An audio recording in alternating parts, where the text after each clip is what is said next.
नमस्कार। आज परख चैनल स्टूडियो में आए हैं हमारे साथ समाज सेवी सुरेश गर्ग जी। आइए उनके बारे में जानते हैं उनकी जुबानी। पहले तो नमस्कार सर। नमस्कार जी। आपका बहुत बहुत स्वागत है हमारे परख चैनल में। धन्यवाद आपका।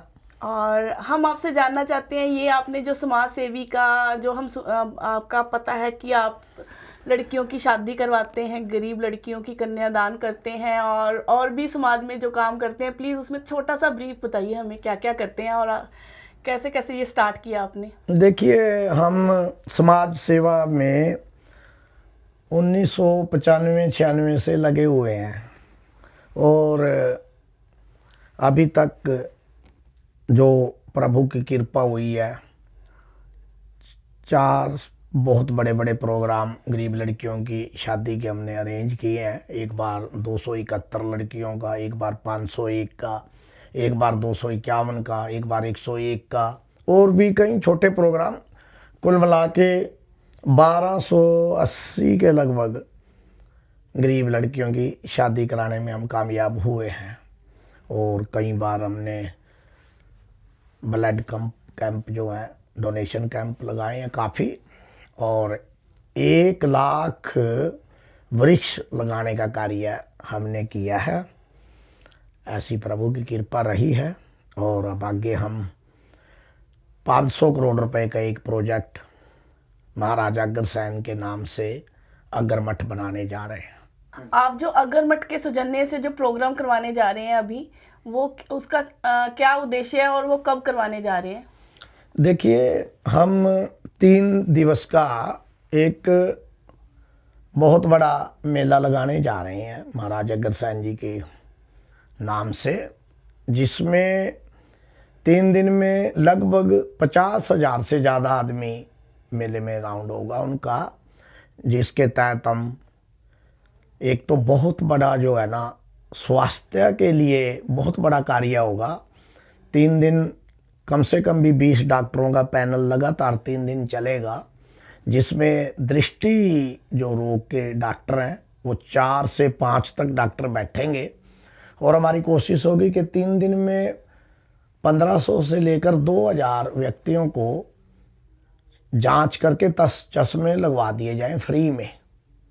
और 200 के लगभग जो विकलांग हैं हाथ से और पांव से, उनको कृत्रिम अंग लगाने का कार्य किया जाएगा। और कोशिश करेंगे कि ज़्यादा से ज़्यादा बड़ी तादाद में दवाइयाँ बांटी जाएं मरीजों के अंदर। एक तो ये बड़ा प्रोग्राम होगा, और एक कम से कम भी 75-80 बड़ी कंपनियों से हमने संपर्क किया है, जिनको बुला करके कोशिश करेंगे भी 4-5 हज़ार जो बेरोजगार नवयुवक नवयुवतियाँ हैं उनका इंटरव्यू करा के, और 500 के लगभग अगर नौकरी हम दिलवाने में कामयाब होते हैं तो ये हमारे लिए बड़ा गर्व का कार्य होगा। इसके बाद एक महिलाओं का बहुत बड़ा कार्य करेंगे। महिलाओं का महिला पंचायत के नाम से महिलाओं की जो कठिनाइयाँ हैं और जो महिलाओं ने समाज के अंदर उनका योगदान है, भारतवर्ष के लिए योगदान है, उसके ऊपर एक बहुत बड़ा कार्यक्रम होगा। बहुत अच्छा सर। और अभी आपकी एक प्रोडक्शन कंपनी एक महिलाओं के लिए भारतीय परिधान के ऊपर फैशन शो कराने जा रही है, तो उसके बारे में भी हमें कुछ थोड़ा सा बताएं। फैशन शो का हिंदी में जो नाम है, भारतीय परिधान प्रतियोगिता, इसको कराने से जो है ना, महिलाओं का विकास के लिए एक रास्ता खुलता है। महिलाओं को पता चलता है कि कौन से परिधान हमने बनाने हैं, उसके अंदर परिधान को बनाने का कार्य महिलाओं के पास आएगा, और बच्चों को पता चलेगा कि हमारे कौन से परिधान जो है हमें पहनने चाहिए और किस हिसाब से हमारे को भारतीय संस्कृति के अधीन रहना है। इसकी शिक्षा भी हमें देनी चाहिए, क्योंकि विभिन्न प्रकार के ऐसे परिधान आज हमारे समाज में आ गए हैं जो हमारी संस्कृति के खिलाफ हैं। बहुत अच्छा सर। तो आगे भी आप ऐसे आप करवाते रहोगे ऐसे प्रोग्राम वगैरह, जैसे या कोई ये भारतीय परिधान के ऊपर, या जो ये आप समाज सेवा के लिए करते हैं, या फिर जैसे आपने ये अभी अगर मटका आगे आगे भी आपकी कंपनी ऐसे प्रोग्राम करवाते रहेंगे? जब तक हम जीवित, हमने अपना जीवन समाज के ही लिए समर्पित किया हुआ है। तो गर्ग सर, आप आने वाली पीढ़ी, युवा पीढ़ी, यंगस्टर को क्या संदेश देना चाहते हैं, क्या अपना बताना चाहते हैं कि आगे वो कैसे चलें? देखिए, आज जो हम सबसे बड़ी कई प्रकार के विकार जो हैं हमारे युवा, जो हमारे बच्चे हैं, उनमें आ रहे हैं। एक तो मेरा मैसेज ये है, सबसे बड़ा, मैं सभी बच्चों से इस बात की अपील करता हूँ कि जो हमारा भारतीय, हमारी संस्कृति है, उसके हिसाब से हमारा चरित्र निर्माण जरूरी है। जिस समाज में चरित्र गिर जाता है वो समाज खत्म हो जाया करते हैं। ये जरूरी है, सभी बच्चों को ये बात समझनी चाहिए। दूसरा, इस वक्त नशों का बहुत जोर है और मैं चाहता हूं कि हमारे जो बच्चे हैं किसी भी तरीके से नशों से बचें, और उसके लिए हमारी संस्थाओं को भी भरसक प्रयत्न करने चाहिए। तीसरा जो विकार आया वो दिमाग की टेंशन और दिमाग की जो सोच है वो बिगड़नी शुरू हो गई है।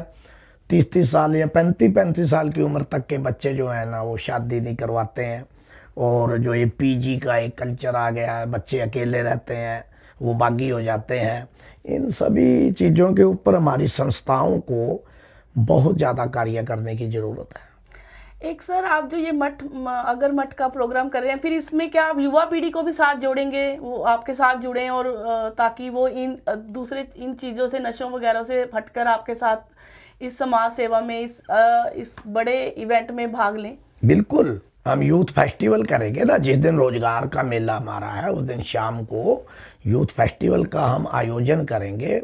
और उसमें जैसे मनोरंजन के कई कार्यक्रम होते हैं, स्टार नाइट होती है, लेकिन उसमें 2-3 ऐसे स्पेशलिस्ट होंगे जो बच्चों को बड़ी सरल भाषा में, मतलब बोरिंग ना हो कोई, बड़ी सरल भाषा में और ऐसी मतलब शिक्षा उन तक जाए और वो समझें कि भी ये हमारे को अपने आप को भारतीय संस्कृति में ही रखना है।